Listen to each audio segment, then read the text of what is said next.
What's up, magical people? Welcome back to Your Most Magical Life. I'm Mia Magik, and today we are talking about the year of the dragon.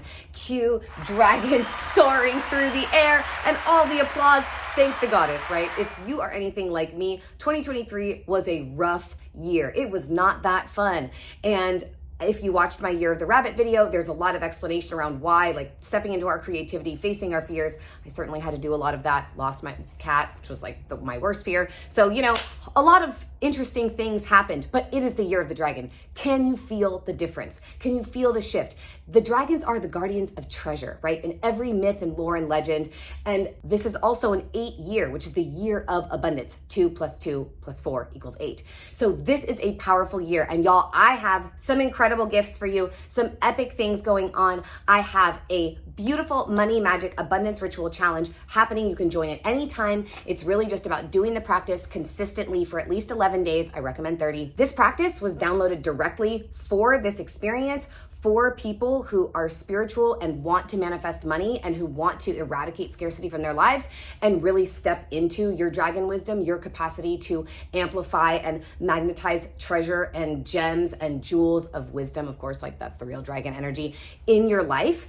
And we're doing it as a community, as a challenge, every single day together, and it's gonna be so epic. So make sure you click the link below if you are ready to manifest abundance. And I have an actual dragon activation event, so a live ritual for celebrating and honoring my little baby dragons running around here, the Year of the Dragon on February 8th at 9 a.m. PST. So that link will be below as well. And then I also have 2 live events for my book in New York City that same evening, February 8th, and then in Miami on February 11th. So lots of Year of the Dragon magic coming. My book, Intuition, is out on the 30th. And so there's just so much to celebrate. And I love my little baby dragon is going to be making a cameo. We're in Switzerland right now. This energy, y'all, there's so much to say about it, but one of the most important things is that dragons are an alchemical union of all of the elements. So we, again, think of them, and in myth and lore and legend, they all exist in caves, in high mountains. We call the energetic meridians of our planet the dragon lines, the ley lines of our planet. We call them the dragon lines because there's a lot of old creation stories and myths that the dragons created this planet, that dragons were part of the extra dimensional or extraterrestrial beings that crafted this planet. So again, we consider them to be the guardians and keepers of treasure. They're like hoarding, but it's not about hoarding, right? Like a dragon doesn't need to hoard treasure. They're just keeping it safe. And that myth or that story, the way that it is, comes from dragons being the guardians of the womb, the true treasure of earth, our creative capacity, and the womb wisdom, and our direct line to the divine, and our capacity as human beings to become gods, to step into our full divine nature, to be wholly and fully expressed, wholly in both connotations of the word. And so that is their earth element. Again, like the jewels and gems of the true riches of life, creation, godliness, love, beauty, magic, right? Then, of course, we think of them as breathing fire. They fly through the air, and their movements are always very languid, very liquid, very fluid. Now, the word dinosaur did not even come into existence until the 1800s. It was just dragon. There was no word dinosaur. That did not exist. That's a new word. So we did not have any concept of dinosaurs. All of these beings were dragons. Now, when I first connected to dragons, most of y'all know that I identify as a dragon. That's my pronoun, dragon. The first time I ever connected to a dragon was in a past life regression. And I was experiencing this very like etheric castle. Was all made of stars, and it was a past life regression. It was a whole experience. And I was the dragon. I was my own dragon. I was witnessing Mia's higher self standing there etherically before me, and I was the dragon watching who is my higher self. It was, it's a lot, right? But I was in this castle, and I was next to this flowing like moat. It was sort of just a fountain through the castle, and I was aware of this osmosis that I was doing with the water, and that by relating to the water in that way, that's how I was able to breathe fire. So this alchemical union of the elements is very important for each of us to recognize, because we too are an alchemical union of the elements, right? This is our earthly body. This is our earthly element.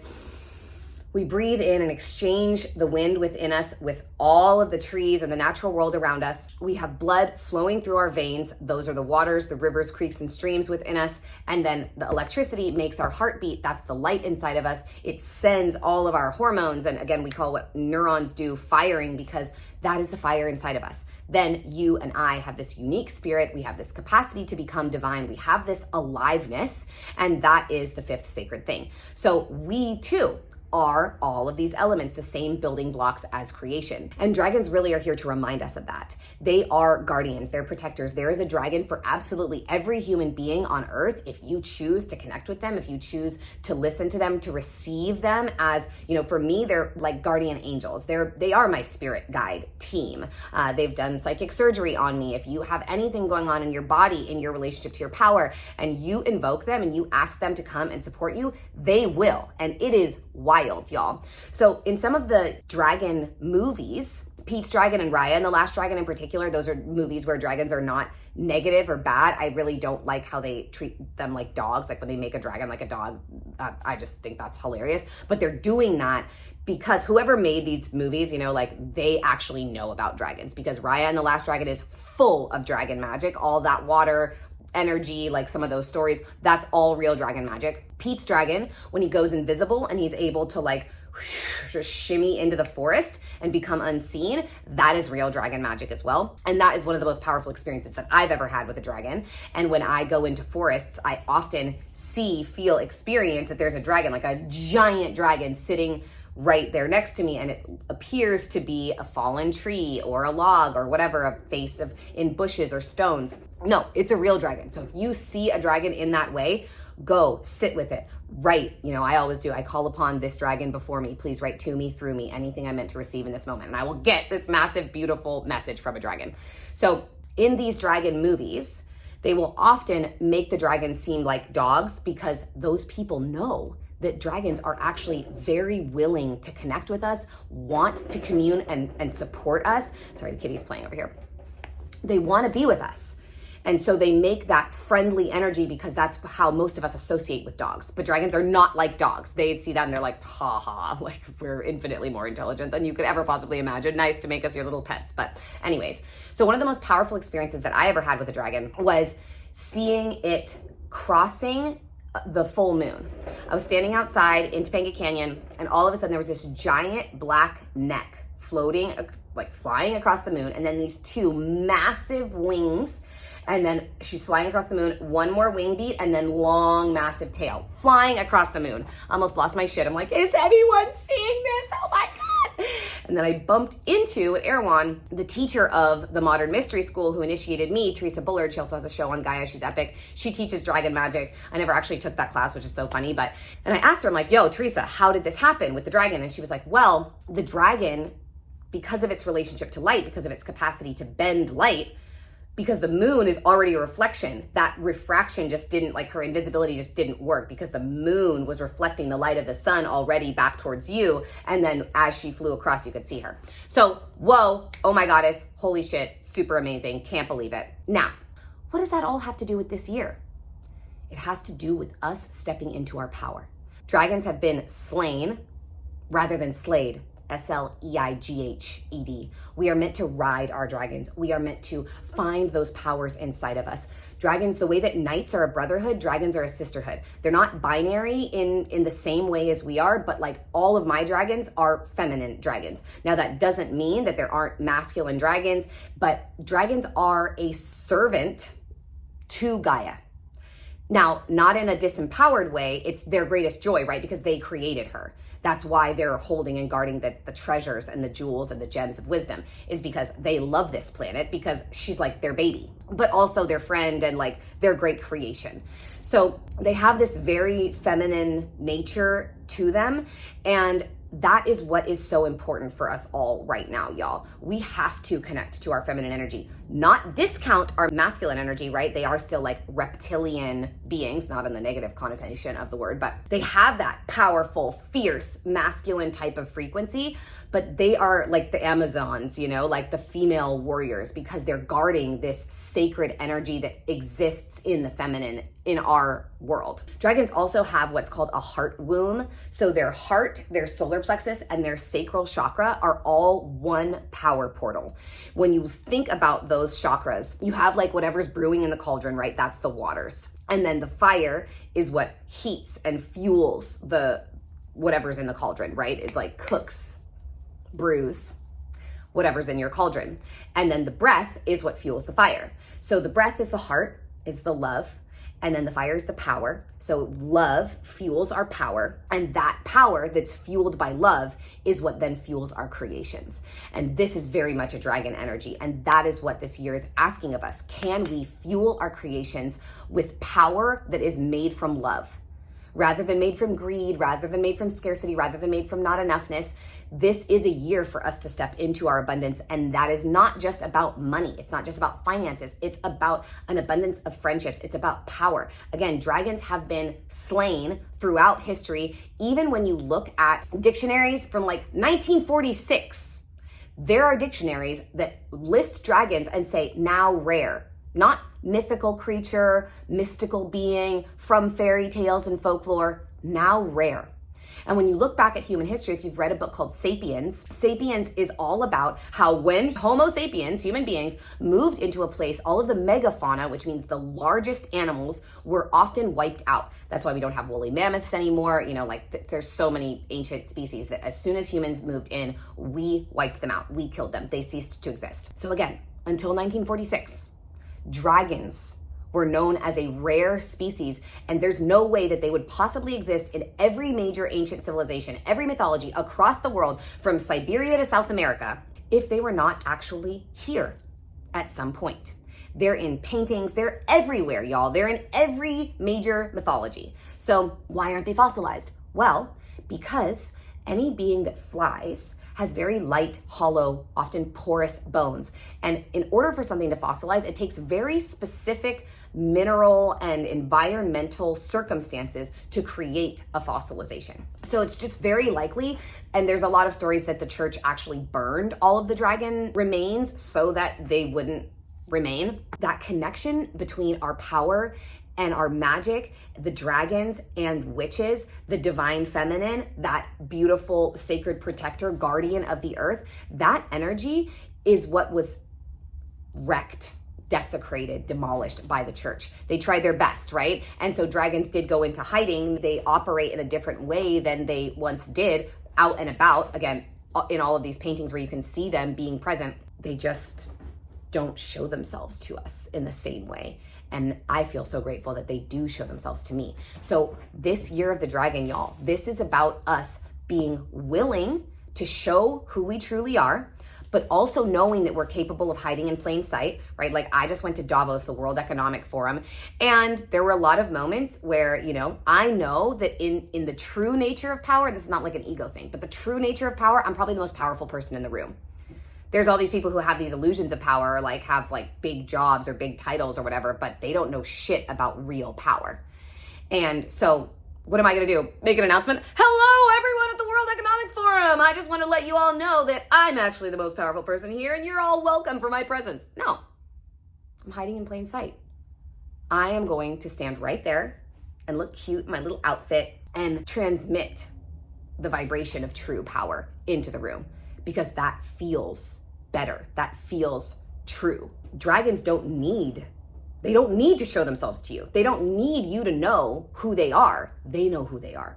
And that is such an important part of this year, y'all, is for each and every one of us to reconnect to who we truly are and to what real power is. Not to get sucked into the whole like celebrity culture, like the horrible food, like the systems that we live in, y'all, they are literally like and it's just our own darkness. It's our own shadow. It's all a reflection of us. There's no outside, right? It's all inside.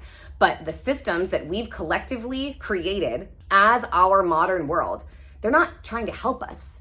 They're trying to hurt us, right? Like, at least in America, we have a sick care system. It's not a health care system, it's a sick care system. The pharmaceuticals, the food, like the fact that children are allowed to eat sugar at all that's more addictive than heroin is unbelievable to me. That should not be the case. Like, for me, I grew up on organic food with a compost pile, and like my snacks were like carrots and celery, you know, like I wasn't allowed to eat even gum with sugar in it. And guess what? I've never had braces. I've never had a cavity. I've never had glasses. I never had allergies. And I have this nice jawline because I was always chewing things as a kid, like chewing carrots and things like that. So we are losing track of this power and magic because the systems, again, like the systems that we create, there's not a they, like there's a they, but it's all just a figment of our holographic reality that is our opportunity to overcome, to allow ourselves never to be slain again, but to slay, S-L-E-I-G-H, ride our dragons, ride our power, ride our magic, ride our mystical divine nature, ride the knowing and wisdom that we are this alchemical union of the elements. Ride that into a future that we all actually want to live in. And that's what this year is all about. This, again, it's an 8-year, it's the year of abundance, and that is the abundance of our hearts, of our power, and of our creations. How can we rebirth this world? How can we make it new? How can we bring something different to life that is fueled by love, that is generated from love? That's the big question here. And so I really invite you all to look at within yourself, you know, this is why we're doing the Money Magic Challenge, is because it's not just about money. It's about changing the patterns and the belief systems that you, we, I, all of us are operating in that continue to perpetuate scarcity. When you look at our systems, our world, everything that's happening, it's fueled by scarcity. That's okay, but like desecrating our soil, scarcity, because we want to like generate more in order to make more money and get subsidized by the government, and then that food is actually lacking nourishment, and then we're all getting sick because we're poisoning ourselves with our food, and then we're all taking these chemicals and drugs that are not good for us, like in every sense of the word, whether they're pharmaceuticals or, you know, other drugs. But it's so wild to me that we think that like herbs and natural medicine, like, oh, like, no, that's not going to work. Like, I'm going to opt for the pharmaceuticals. Do you know what pharmaceuticals are made of? They're made of petrochemicals. They're literally made from oil. Do you know why we take medicine made from oil? Because of J.D. Rockefeller, the oil magnate. Because in the 1920s, after literally the entire world had only ever had plants and natural medicines as their pharmacopoeia, he created a campaign. Once he discovered that oil could be made into medicine, he created a campaign that made natural medicine into quackery, into like absurdity. And because he had so much money, the same as like what the church did by confiscating temples and stealing resources and money and gold, like how do you think all the gold in the Vatican got there? It's from South America. It's from them plundering and pillaging and colonizing all of South America and taking all of the gold. So those people got all the gold and all the money and used it to convince us. Even the word propaganda, propagare, comes from the Roman Catholic Church, to propagate the faith. It's all propaganda, and it's been used against us. And again, because it's just us, we have an opportunity to reclaim these truths, y'all. This year of the dragon is like fierce truth. Devotional service, a willingness to meet our edges, to ask us to step forward, to fight for what we believe in, and remember that love is the weapon.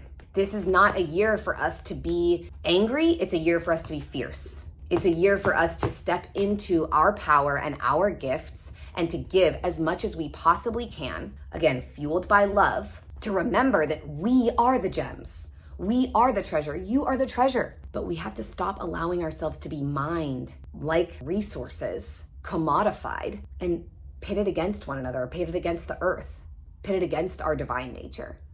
We can no longer accept that. So the year of the dragon, y'all, is about us really looking at what's going on here. Like, okay, I can step into, like, I can be invisible, but that invisibility allows me to observe in a way that's true, right? That's why we say like a fly on the wall. Let me really see what's going on. Let me watch the way that the darkness in my mind is existing externally and trying to convince me. It's like my inner witch hunter, my inner dragon slayer. That's not a hero.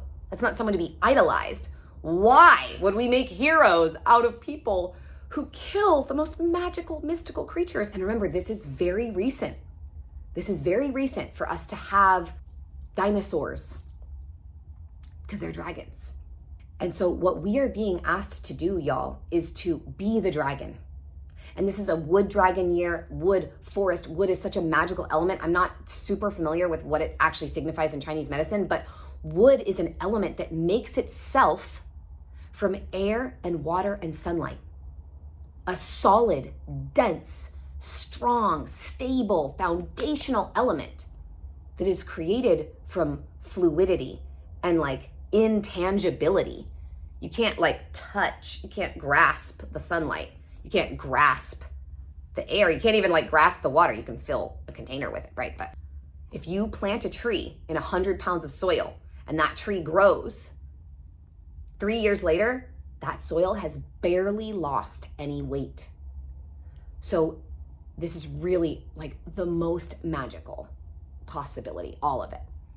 And it's asking us to step into our most magical possibility, asking us to truly commit to and fight for, again, with love as the weapon, the kind of world we actually want to live in. Because the dragons built us a paradise, y'all. Like, I think people are like, oh yeah, let's go to space. Like, let's go to Mars. I'm like, have you been to this planet? Have you been to the Swiss Alps and the Norwegian fjords and the Philippines and Joshua Tree and, I mean, the Redwood Forest? Like, have you seen the diverse paradise, the unique ecosystems that have been created for us? This place is perfection. I have been told that dragons built like a piece of each of their favorite places, their favorite planets. They brought all of that here. An amalgamation, like we hear about space and like, oh, this planet is just this, right? And like a planet is one way, the whole thing. The whole of Mars, the whole of Jupiter is like one way. Our planet is not like that. It's a myriad of different ecosystems, and they're all so magnificent. And we are like that too. We are all so magnificent, but our power and our gifts and our wisdom and our magic has been stripped from us.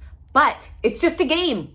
And it's a game that we get to play and we get to choose. Actually, I want to be that magical version of myself again. I want to reclaim this power. I'm going to choose. I'm going to vote with my dollar, with everything that I do. I know the world has gotten expensive, y'all. Like, I'm blown away. I'm so fucking grateful. If I was broke right now, like, oh my goddess, I would be having a hard time because I could not afford to buy $30 loaves of gluten-free sourdough at the farmer's market. That's why I want to support you all with money magic. And I wish I could give it away, but the goddess is like, no, everyone has to have skin in the game. You have to invest in yourself in order to prove to yourself that you are worthy of that abundance, and then you generate massive abundance. And that's what I want, y'all. It's not about like trust.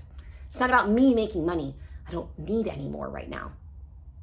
But I want to live in a world where my dragon and the dragon in me feels safe to be in my power, to be in my magic. And I want to be surrounded by people, dragons, unicorns, mermaids, fairies, whoever, whatever you are, who are also safe in their financial freedom, so that we can make the kinds of choices. Like literally, y'all, I'm watching these here in Davos in Switzerland, these Saudi royalty things, and they're building these insane, like miles long walled cities in the middle of fucking nowhere, just because they could save the whole world. They could literally save the planet. They could regenerate all the soil on Earth with the money that they have without breaking a sweat. No, they're like, let's build this weird walled city in the middle of nowhere that if anyone tries to leave, they'll actually be trapped because they'll die in this desert because there's no other resources for hundreds of miles. No, we can't do that. We have to change the way that we spend our resources. And it starts with each and every one of us choosing confidently and saying, I am worthy of this. I am worthy of caring for myself. I am worthy of good food. I am worthy of taking beautiful adventures. And adventures really don't have to cost anything, y'all. You can like drive around to your local natural environment and there will be dragons there too. And you will experience magic and beauty. And that is what this year of the dragon is asking of all of us, is to see the beauty around us, to face the darkness within in order to eradicate the darkness without, as above, so below. That's what intuition is all about. It's an exploration of the law of correspondence, as above, so below, as within, so without. And really taking that responsibility within ourselves, being the dragon and riding the dragon our power, our gifts, our majesty into the next iteration of what's possible in this world. So it's time, y'all. We got to step up. We got to step out of our old patterns and our old ways, keeping ourselves sick and unhealthy, unmagical, disempowered, in scarcity. We have to stop. And if you invoke the dragons and say like, hey, I want to be done with this, like I'm ready, I'm complete, they will support you and they will make it a serious endeavor to encourage you to keep rising and keep moving forward. And that's what I'm going to be doing. I will never, ever stop. I will never give up. Y'all know that.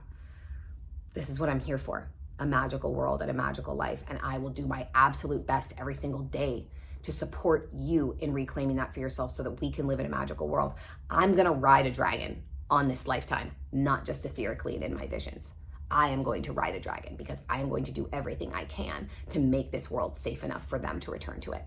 And I hope that you'll join me. So I am so excited to see you all. Can't wait to have you in Money Magic and join this challenge with us. And really, like, we've had people manifest 3 million euros, y'all. Euros, even more than dollars, right? Serious magic. So come join us. You can start anytime. It is so powerful. It works. It's like one of my greatest rituals that I've ever created, honestly, like not to toot my own horn, but beep, beep. February 8th for our Year of the Dragon activation at 9 a.m. PST. February 8th, live in person in NYC. February 11th in Miami. So much magic happening, y'all. Make sure you order my book, Intuition. It's gonna support you so much in manifesting anything and everything that you want to do this year and healing any of the wounds that have been blocking you from your power and magic.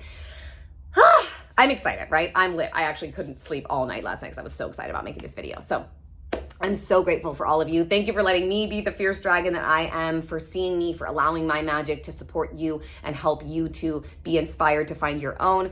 Make sure you like, comment, and subscribe. Subscribing is so important to YouTubers and to creators. So please make sure that you share this video with anyone who you think might resonate with it. And as always, it is my deepest, greatest honor to welcome you to your most magical life and the Year of the Dragon.